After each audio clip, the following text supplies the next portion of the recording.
तो आप सभी लोगों का स्वागत है लेट्स स्टडी चैनल पर।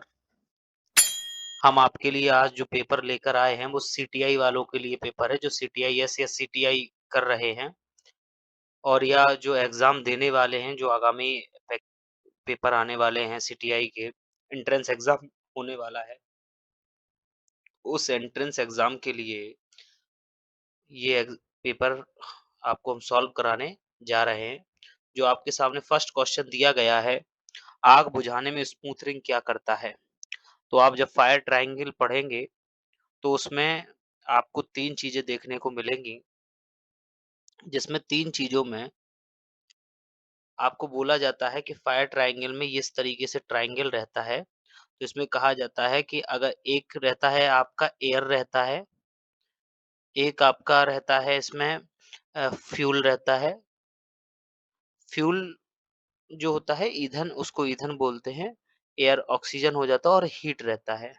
तो हीट मतलब ऊष्मा रहती है। ये तीनों से जब एक साथ मिलते हैं तो जाकर के हीट यानी हीट, फ्यूल और एयर जब मिलते हैं तो जाकर के आग का निर्माण होता है या आग लगती है। इन तीनों में से किसी, चाहे एयर हो या फ्यूल हो या हीट हो, इन चारों में से किसी, इन तीनों में से किसी एक को भी अगर हम इंटरप्ट कर देते हैं तो हमारी आग बुझ जाती है।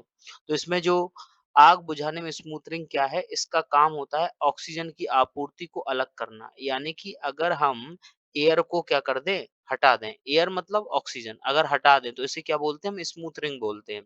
अगर हम हीट को हटा दें तो क्या बोलेंगे, इसको हम कूलिंग कहते हैं। क्या कहते हैं, कूलिंग कहते हैं।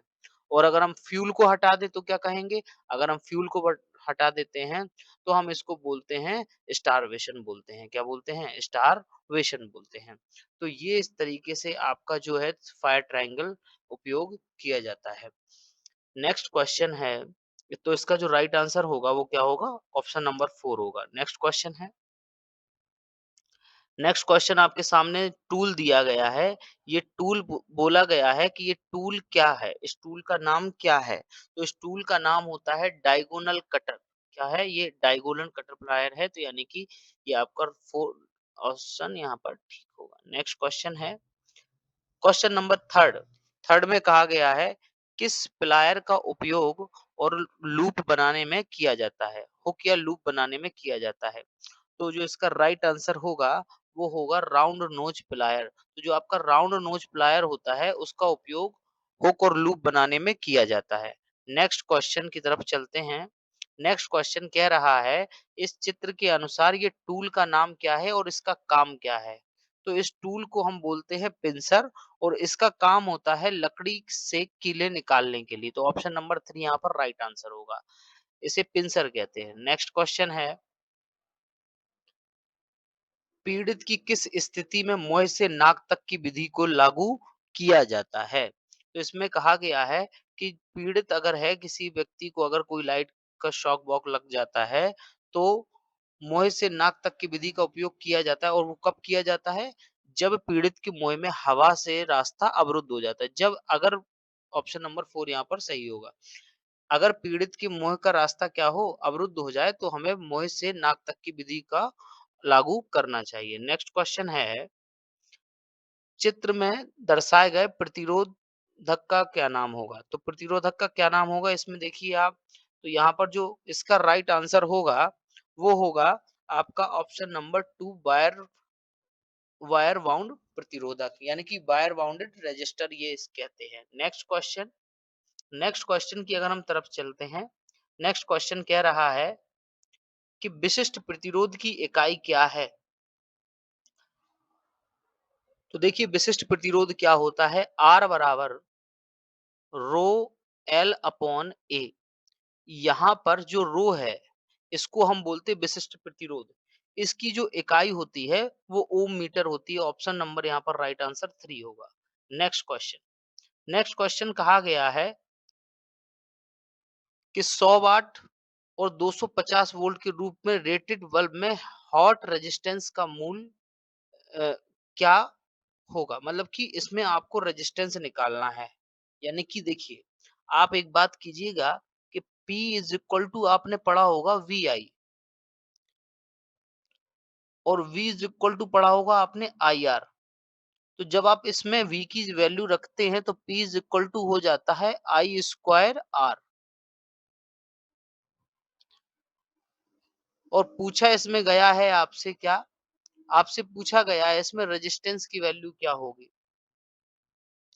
रेजिस्टेंस की वैल्यू निकालनी है तो कैसे निकालेंगे, आपको यहाँ पर P की वैल्यू दे रखी है और V की वैल्यू दे रखी है, लेकिन I की वैल्यू दे कर नहीं रखी हुई है। तो आप यहाँ से I की वैल्यू निकाल सकते हैं P is equal to VI से, और इस वाले फॉर्मूले P is equal to I square R में रख करके इसकी वैल्यू को जब आप सॉल्व करेंगे तो आपको आंसर निकल के आएगा 625 ओम। कितना निकल के आएगा? 625 ओम। तो ऑप्शन नंबर यहाँ पर 4 राइट आंसर होगा। नेक्स्ट क्वेश्चन है, नेक्स्ट क्वेश्चन कहा गया है कि श्रृंखला श्रेणी के रजिस्टर R2 में वोल्टेज ड्रॉप क्या होगा। तो आप देखिए कि इन सबको जब आप ऐड करेंगे रेजिस्टेंस को, तो ये दिया है 400, R4 400, R3 300, 200 और 100। तो RT निकालेंगे आप यहाँ पर। क्या निकालेंगे? RT। RT is equal to हो जाएगा आपका 200 और 100, 300, 300, 300 आपका हो जाएगा 600, 600 में जाए यानी कि 1000 ओम। कितना होगा? 1000 ओम यहाँ पर RT निकल के आएगा। अच्छा, जब RT निकल के आ जाएगा तो करंट कितना रहेगा? करंट होता है V is equal to I R. अगर फॉर्मूला देखेंगे तो I इज इक्वल टू होता है V अपॉन R। अब यहाँ पर देखिए आपका वोल्टेज कितना दिया गया? 50 दिया गया है, और सॉरी, यहाँ पर जो आपको रेजिस्टेंस दिया गया है वो कितना दिया गया है? 50 दिया गया है।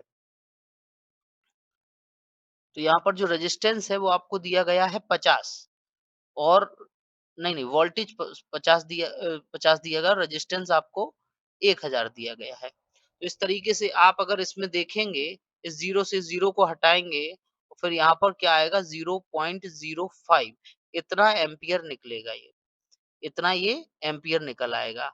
अब इसने पूछा है कि R2 का जो वोल्टेज ड्रॉप है वो क्या होगा। आपको पता होना चाहिए कि रेजिस्टेंस में जब श्रेणी क्रम में होते हैं रेजिस्टेंस, तो उनमें धारा का जो मान होता है वो सेम होता है, तो I यही रहेगा। वोल्टेज ड्रॉप पूछा है, तो वोल्टेज ड्रॉप निकालने के लिए हमें क्या करना होगा? वोल्टेज ड्रॉप पूछा है V2, तो V2 इज इक्वल टू होगा आई आर टू। तो I की वैल्यू कितनी दे रखी है? बोले सर 0.05। और R2 की वैल्यू कितनी दे रखी है? अगर हम R2 की वैल्यू को देखने जाएंगे तो 200 दे रखी है। कितना दे रखी है? 200 दे रखी है। ये 200 रखेंगे। इसके बाद ये पॉइंट हटाएंगे तो यहाँ पर 100 बढ़ेगा, और इसको इससे काट देंगे तो 2 आएगा। तो 5 दूना कितना हो जाएगा? 10 होगा, यानी कि 10 वोल्टेज होगा। तो इसका जो राइट आंसर होगा ऑप्शन नंबर 2 होगा। नेक्स्ट क्वेश्चन, किस प्रकार की सोल्डरिंग विधि का उपयोग सर्विंग और रिपेयरिंग कार्य में किया जाता है? तो जो आपका सर्विंग और रिपेयरिंग कार्य में करते हो उसे सोल्डरिंग गन के साथ सोल्डरिंग मिलाप, यानी कि soldering with soldering gun. Option number 3 right answer होगा। नेक्स्ट क्वेश्चन, नेक्स्ट क्वेश्चन आपके सामने है 11। कहा गया है एक्स और वाई के बीच प्रतिरोध की गणना कीजिए। तो देखिए, उसने कहा है एक्स वाई के बीच में, तो आपको क्या करना है कि सबसे पहले आप किसी भी सर्किट को पहचानने के लिए उसमें आपको धारा को प्रवाहित करना होगा। तो आप मान के चलिए कि एक्स पॉइंट से हम जब धारा को प्रवाहित करेंगे तो जहां जहां पॉइंट पर धारा बढ़ जाएगी तो वहां वहां रेजिस्टेंस क्या हो जाएंगे? पैरेलल हो जाएंगे। बाद बाकी क्या होंगे? सीरीज में होंगे। तो देखिए, एक तो ये जंक्शन जो दिख रहा है यहाँ पर धारा बटेगी और यहाँ पर धारा बटेगी, तो ये दोनों यानी कि 6 ओम और 24 ओम क्या हो जाएंगे? आपके पैरेलल हो जाएंगे। और यहाँ पर जो धारा बटने के बाद जो 6 ओम में जाएगी वही 2 ओम में भी जाएगी। तो यानी कि ये कैसे हो जाएंगे? ये आपके हो जाएंगे सीरीज में। तो यहाँ पर R dash is equal to क्या होगा? 6 ohm plus 2 ohm is equal to 8 ohm. कितना हो गया? 8 ओम। अब हमारे पास कितने रेजिस्टेंस हो गए हैं? अब 3 रेजिस्टेंस हो गए, वो भी पैरेलल में। तो आर टी टोटल रेजिस्टेंस निकालेंगे तो R1 plus R2 plus R3। यहाँ पर हमें तीनों रेजिस्टेंस की जो वैल्यू दे रखी है वो क्या दे रखी है? आप गौर से थोड़ा देखिएगा कि 1 अपॉन, यहाँ पर R1 की वैल्यू है 6, R2 की जो वैल्यू है वो दी गई है 1/24 और R3 की वैल्यू जो हम निकाले हैं R डैश वो R3 है तो उसको हम वैल्यू लेंगे 1/8। इसका एलसीएम ले लेंगे तो कितना आ जाएगा 24 ही आ जाएगा। तो देखिए तो 6 4 जा कितना होता है 24, ये कितना हो जाएगा बोले सर ये 1 ही रहेगा, ये यहाँ पर 3 हो जाएगा। तो अब देखिए तो अब आगे आप देखेंगे कि R T is equal to 1/RT is equal to क्या निकल के आएगा बोले सर आएगा यहाँ पर 8/24। अगर हम इसका रेसिप्रोकल कर देंगे तो आर टी बराबर हो जाएगा 24/8। 8 3 24 होता है तो 3 ओम निकल के आएगा। तो यहाँ की जो राइट आंसर वैल्यू होगी वो कितना होगा ऑप्शन नंबर यहाँ पर आपका जो हो जाएगा वो राइट आंसर क्या होगा 2 होगा। नेक्स्ट क्वेश्चन देखिए 12 क्वेश्चन कहा गया है। 12 क्वेश्चन क्या कह रहा है 12 कह रहा है कि बैटरी की क्षमता कैसे निर्दिष्ट की जाती है यानी कि बैटरी की कैपेसिटी को आप कैसे एक्सपेक्ट करते हैं। तो आप जब बैटरी खरीदने जाते हैं तो वहां पर आप देखते होंगे एम्पियर आवर में आप बैटरी को लेते हैं यानी कि ऑप्शन नंबर राइट आंसर आपका 4 होगा। नेक्स्ट क्वेश्चन है कि सिल्वर का इलेक्ट्रोकेमिकल इक्विवेलेंट क्या है। तो इसका जो इलेक्ट्रो इक्विवेलेंट है वो होता है 1.1182 mg पर coulomb. Option number 4 right answer होगा। नेक्स्ट क्वेश्चन कह रहा है एल्कलाइन सेल में किस इलेक्ट्रोलाइट का उपयोग किया जाता है। तो एल्कलाइन जो सेल है उनमें हम पोटेशियम हाइड्रोक्साइड इलेक्ट्रोलाइट का उपयोग करते हैं। ऑप्शन नंबर 2 यहाँ पर राइट आंसर होगा। नेक्स्ट क्वेश्चन है zinc carbon zinc dry cell में किस इलेक्ट्रोलाइट का उपयोग किया जाता है। तो ऑप्शन नंबर यहाँ पर जो राइट आंसर होगा वो आपका होगा ammonium chloride option number 2। Next question क्या है कि बैटरी चार्जिंग में फाइनल सिलेक्टर स्विच क्या कार्य करता है। तो जो फाइनल सिलेक्टर स्विच होता है वो हमारा करंट रेटिंग का चयन करता है। ऑप्शन नंबर यहाँ पर राइट आंसर 1 होगा। नेक्स्ट क्वेश्चन है कि सर्किट का कुल वोल्टेज क्या है। सर्किट का कुल वोल्टेज क्या दिया गया है। आप जब गौर से देखेंगे तो यहाँ का जो कुल वोल्टेज है यहाँ पर आपको जो वोल्टेज दिया जा रहा है वो दिया जा रहा है 1.5 हर। अब ये सारी चीजें किसमें है पैरेलल में है और मैं कहता हूँ कि पैरेलल में आपका जो वोल्टेज होता है सेम होता है करंट डिफरेंट होता है। सीरीज में करंट डिफरेंट होता है और वोल्टेज डिफरेंट होता है। करंट सेम रहता है सीरीज में और वोल्टेज डिफरेंट हो जाता है। तो यहाँ पर जो वोल्टेज है ये सारे सभी लोग किसमें है पैरेलल में है तो यहाँ पर जो वोल्टेज होगा वो क्या होगा 1.5 ही होगा क्योंकि समांतर क्रम में वोल्टेज सेम रहता है। तो आपको राइट आंसर 1 होगा। नेक्स्ट क्वेश्चन कहा गया है कि सिल्वर ऑक्साइड बैटरी में कैथोड और इलेक्ट्रोड के रूप में किस सामग्री का प्रयोग किया जाता है। ऑप्शन नंबर यहाँ पर जो राइट आंसर होगा वो होगा जिंक यानी कि ऑप्शन नंबर आंसर होगा इसका 1। नेक्स्ट क्वेश्चन कहा है कि डिस्चार्जिंग के दौरान लेड एसिड बैटरी में ऋणात्मक प्लेट में होने वाली रासायनिक प्रतिक्रिया का क्या परिणाम होता है। तो जो रासायनिक प्रक्रिया होती है तो उसकी जो नेगेटिव प्लेट होती है वो किसमें बदल जाती है वो बदल जाती है PbSO4 में यानी कि लेड सल्फेट में। ऑप्शन नंबर 3 यहाँ पर राइट आंसर होगा। नेक्स्ट क्वेश्चन ड्राई सेल में पॉजिटिव इलेक्ट्रोड के रूप में किसका प्रयोग किया जाता है। तो यहाँ पर जो राइट आंसर होगा क्या होगा तो ड्राई सेल में हमेशा जो रॉड रहता है वो कार्बन का रहता है। ऑप्शन नंबर 2 यहाँ पर राइट आंसर होगा। Next question nickel iron cell का लाभ कौन सा है।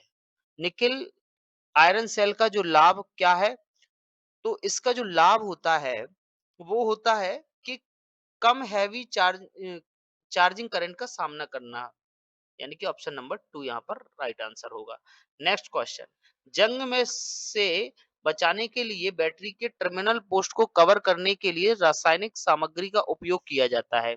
तो कौन सी रासायनिक सामग्री का उपयोग किया जाता है तो यहाँ पर एक जेली लगाई जाती है जो मतलब कि उसमें जो उसका टर्मिनल होता है उसको क्या होता है खराब होने से बचाता है।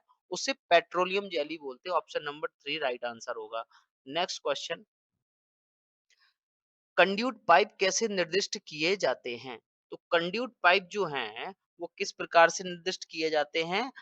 तो आउटर डायमीटर इन एमएम, तो जो इसका जो डायमीटर होता है बाहरी, वो एमएम के हिसाब से उनको हम स्पेसिफाइड करते हैं। नेक्स्ट क्वेश्चन है 24।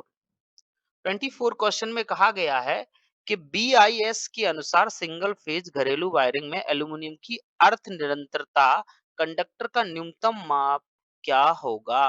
तो जो इसका राइट आंसर होगा वो आपका होगा 2.5 स्क्वायर एमएम। ये एनसीईआरटी की बुक में डायरेक्टली क्वेश्चन लिखा हुआ है। नेक्स्ट क्वेश्चन है 25। 25 क्वेश्चन में कहा गया है कि चित्र के अनुसार वायरिंग विधि का क्या नाम है?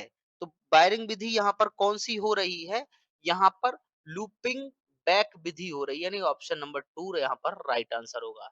नेक्स्ट क्वेश्चन, नेक्स्ट क्वेश्चन कहा गया है कि अर्थ प्रतिरोधक परीक्षक किस सिद्धांत पर कार्य करता है? तो जो अर्थ प्रतिरोध होता है, जिसे हम अर्थ रेजिस्टेंस निकालते हैं, वो पोटेंशियल विधि का गिरना यानी कि fall of the potential method का उपयोग करते हैं। तो ऑप्शन नंबर 3 यहाँ पर राइट आंसर होगा। नेक्स्ट क्वेश्चन 27, किस प्रकार का लोड एल सीरीज एमसीबी द्वारा संरक्षित है? तो जो इसका राइट आंसर होगा वो होगा आपका गीजर, यानी कि एल सीरीज की जितनी भी एमसीबी है वो गीजर में उपयोग की जाती है। Next question 28। 28 कह रहा है वायरिंग का ट्री सिस्टम किस स्थान पर सबसे उपयुक्त है? तो जो वायरिंग है उसका जो ट्री सिस्टम है वो अगर मल्टीपल इमारत हमारे पास बनी हो, वहां पर सबसे ज्यादा उपयोग किया जाता है। ऑप्शन नंबर यहाँ पर 4 राइट आंसर होगा। नेक्स्ट क्वेश्चन है ईएलसीवी का उद्देश्य क्या है? ईएलसीवी का उद्देश्य होता है लीकेज को पता लगाना, यानी कि अपशिष्ट करंट को देखता है। किसको देखता है? अपशिष्ट करंट को देखता है। ऑप्शन नंबर 2 यहाँ पर राइट आंसर होगा। नेक्स्ट क्वेश्चन, नेक्स्ट क्वेश्चन क्या दिया गया है? नेक्स्ट क्वेश्चन दिया गया है कि अर्थ प्रतिरोधक परीक्षक का उपयोग करके अर्थ के प्रतिरोध को मापने के लिए एसी की आवश्यकता क्या होती है? करंट को रेगुलेट करना, वोल्टेज ड्रॉप बढ़ाना, वोल्टेज ड्रॉप में कमी करना, या इलेक्ट्रोलाइटिक ईएमएफ इंटरफेस से बचाना। तो अर्थ प्रतिरोधक में अगर एसी नहीं दें, आप अगर वहां पर डीसी दे देते हैं, तो क्या होगा कि उनके बीच में इलेक्ट्रोलाइटिक इफेक्ट आ जाएगा, जिससे बचाने के लिए उसका उपयोग किया जाता है, यानी कि यहाँ पर राइट आंसर 4 होगा। Next question, earth system earthing कहाँ किया जाता है? सिस्टम अर्थिंग को हम कहाँ करते हैं?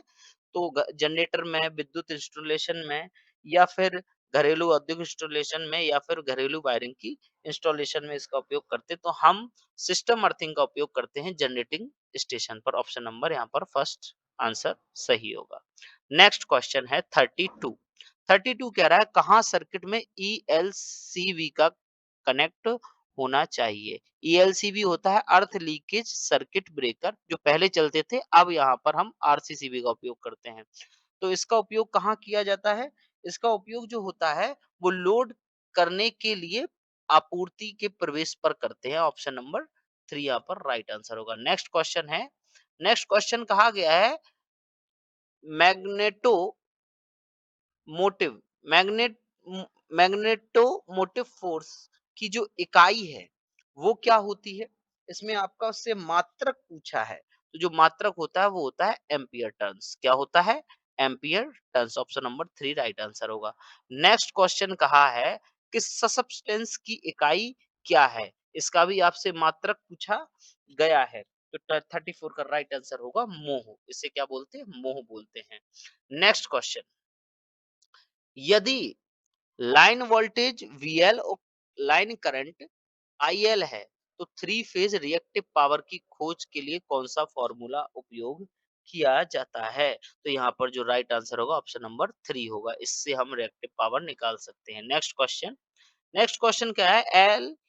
RLC सर्किट में इम्पीडेंस की गणना करने के लिए किस सूत्र का उपयोग किया जाता है? तो यहाँ पर जो सूत्र का उपयोग किया जाता है, ऑप्शन आपको चारों दिखने चाहिए, ये रहे हैं।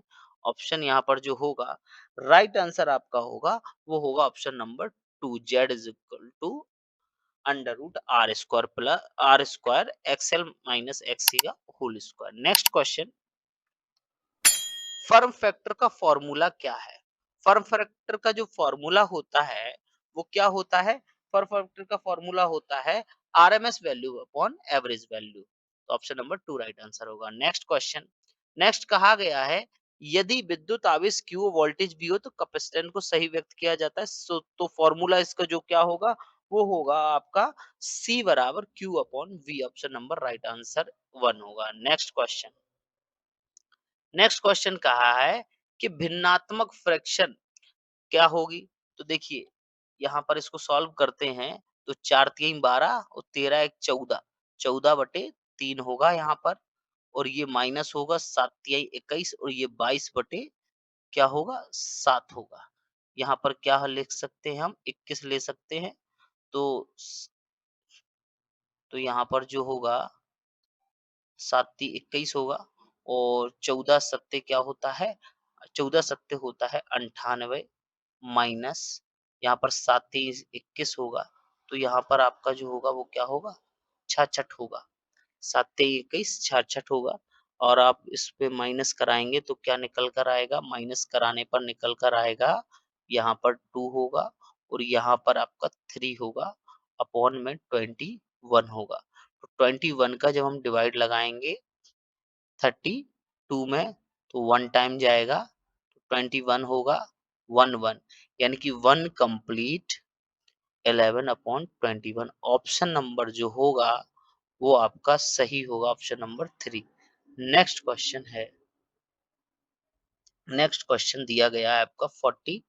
नेक्स्ट क्वेश्चन जो दिया गया है वो क्या है, 40 दिया गया है 40। 40 क्वेश्चन कह रहा है कि डेसिमल में यानी कि भिन्नात्मक रूप में इसको बदलिए। आप 24 का भाग किस में लगाएंगे, 21 में लगा देंगे। किस में लगाएंगे, 21 में लगा देंगे। तो जो भी आपका आंसर होगा वो आपके सामने उपलब्ध हो जाएगा। इसका जो राइट आंसर होगा, हम अभी इसका डिवाइड अगर लगाएंगे तो 0 पॉइंट यहाँ पर 0 आएगा तो 25 अट्ठे 24 अट्ठे से चला जाएगा, यानी कि इसका जो आंसर होगा वो होगा आपका ऑप्शन नंबर 3 राइट आंसर होगा। नेक्स्ट क्वेश्चन, नेक्स्ट क्वेश्चन दिया गया है 41। 41 कह रहा है कि भिन्न का घटाव क्या होगा 41। तो 41 का जो भिन्न का घटाव है उसका जो राइट आंसर होगा वो होगा ऑप्शन नंबर 4। ये ऊपर वाले ही क्वेश्चन की तरह है तो आप उसे सॉल्व कर सकते हैं। एम की इस प्रणाली में एम का अर्थ, एम अक्षर क्या दर्शाता है, एम अक्षर दर्शाता है मीटर को। ऑप्शन नंबर 2 यहाँ पर राइट आंसर होगा। नेक्स्ट क्वेश्चन है कि 1 लीटर में कितने गैलन के बराबर होता है? तो जो 1 लीटर है वो कितने गैलन के बराबर होगा, वो होता है 0.26 गैलन के बराबर। ऑप्शन नंबर 4 राइट आंसर होगा। नेक्स्ट क्वेश्चन है, एक वायुमंडलीय दाब के बराबर क्या होता है? तो एक वायुमंडलीय दाब के बराबर क्या होता है, 1.033 केजी पर centimetre square. Option number 4 right answer होगा। नेक्स्ट क्वेश्चन है, वृत्त के केंद्र से किसी बिंदु तक की दूरी को क्या कहा जाता है? तो अब जैसे कि वृत्त है, इस वृत्त का कोई केंद्र होगा, इसकी दूरी को हम क्या बोलते हैं, इसकी दूरी को हम जो बोलते हैं वो बोलते हैं त्रिज्या, radius. Option number 1 right answer होगा। नेक्स्ट क्वेश्चन है, सकेंद्रित वृत्त का उदाहरण क्या है? कैम, वॉल रिंग, कोन, थ्रेड। तो इसका जो सकेंद्र का मतलब होता है कि 2 सर्कल का एक ही केंद्र हो, यानी कि इस तरीके से ऐसे और इस तरीके से। देखिए 2 सर्कल है, एक आउटर है एक इनर है, तो इनका एक ही क्या होगा, सेंटर होगा। तो ऑप्शन नंबर यहाँ पर 2 राइट आंसर होगा। नेक्स्ट क्वेश्चन, नेक्स्ट क्वेश्चन कह रहा है कि चित्र में एक्स भाग क्या दर्शाता है? तो एक्स भाग जो है वो कॉर्ड को दर्शाता है, यानी कि जीवा को दर्शाता है। ऑप्शन नंबर 4 राइट आंसर होगा। नेक्स्ट क्वेश्चन है, वृत्त की त्रिज्या का दोगुना कौन सा है? वृत्त की त्रिज्या का जो होता है दोगुना कौन होता है, वो डायमीटर होता है। ऑप्शन नंबर 3 राइट आंसर होगा। नेक्स्ट क्वेश्चन है कि वृत्त के केंद्र से गुजरने वाली परिधि पर दो बिंदुओं के बीच की सीधी रेखा का क्या नाम होगा? इसका जो क्या क्या नाम होगा, इसको इसको बोलते हैं हम केंद्र से जो होकर के गुजरती उसे हम बोलते हैं डायामीटर। क्या बोलते हैं? डायामीटर बोलते हैं। नेक्स्ट है 50 और ये आपका लास्ट क्वेश्चन है आज के सेशन का। तो यहीं पर आपका जो सेशन होगा वो समाप्त होगा। नेक्स्ट क्वेश्चन है, वृत्त की परिधि किन्हीं दो बिंदुओं के बीच स्थित वृत्त का भाग क्या कहलाता है? तो क्या कहलाता है? चाप यानी कि आर्क कहलाता है। ऑप्शन नंबर 2 यहाँ पर राइट आंसर होगा। इसी के साथ सीआईटीएस का जो इलेक्ट्रीशियन का पेपर सेट नंबर फर्स्ट है वो हमने यहाँ पर कंप्लीट कर दिया है। इसके 2-3 सेट और हैं जो आपको आगे वीडियो में मिल जाएंगे। अभी जो भी सेट हमने ये सॉल्व करा है आप इसको देखिए, पढ़िए बार-बार, आपके एग्जाम के लिए बहुत ज़्यादा महत्वपूर्ण है। इसी के साथ आज का वीडियो मैं यहीं पर समाप्त करता हूँ और आप हमारे चैनल को लाइक, शेयर और सब्सक्राइब ज़रूर कीजिएगा। धन्यवाद। बाय-बाय।